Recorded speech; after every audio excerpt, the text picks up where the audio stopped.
عليكم سولميت، ان شاء الله تكونوا بخير وعلى خير، ومرحبا بكم في قناتكم نعيمة الوعي. معكم نعيمة، واليوم جيت نبارطاجي معكم واحد الموضوع اللي تري امبورطون واللي كيقيسنا كاملين في حياتنا اليوميه وفي العلاقات ديالنا.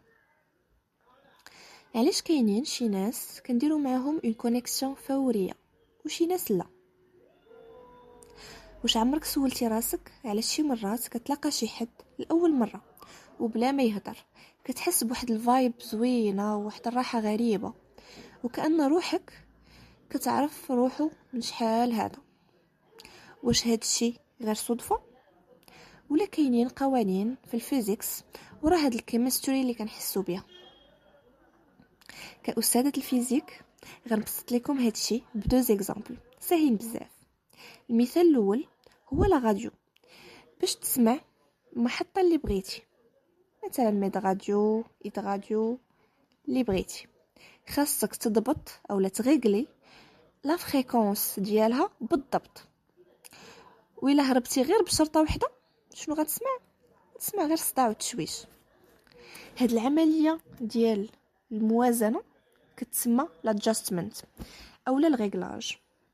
فحال هكا تماما القلوب، الا ما كانش التردد ديالك اون سانكرونيزاسيون اولا متناغم مع التردد ديال الشخص الاخر، غتسمع غير صداع والدراما في علاقتك معه.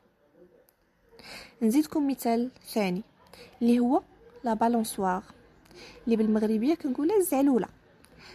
باش تطلع هاد الزعلوله للسما وتوصلها للماكسيمم هيت او الارتفاع طالع بزاف، خاصك تدفعها في الوقت المناسب. هاد التناغم في الفيزيك كنسميوه لا ريزونانس او الرنين. الا كان داك تايمين غلط، يعني ما دفعتيهاش في الوقت المناسب، غتوقع صدمه وغيحبس التوازن. علاقاتنا حتى هي ريزونانس.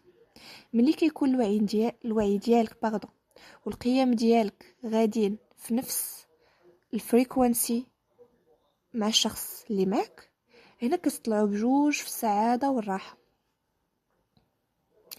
هادشي هو اللي لخصوا لنا الخالق سبحانه في القاعده الذهبيه اللي في القرآن، في قوله تعالى: إن الله لا يغير ما بقوم حتى يغيروا ما بأنفسهم. وشفتوا العمق؟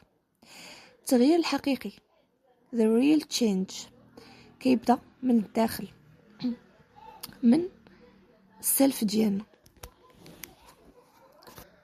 من النفس ديالنا.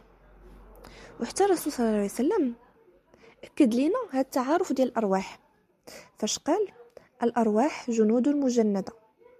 يعني إلا بغيتي الواقع ديالك يتبدل والناس اللي دايرين بيك يتبدلوا، خاصك تبدل التردد اللي لداخل ديالك هو الاول. اذا باش نعيشوا حياتنا هيلثي وسعداء ومرتاحين، السر هو focus on your internal state.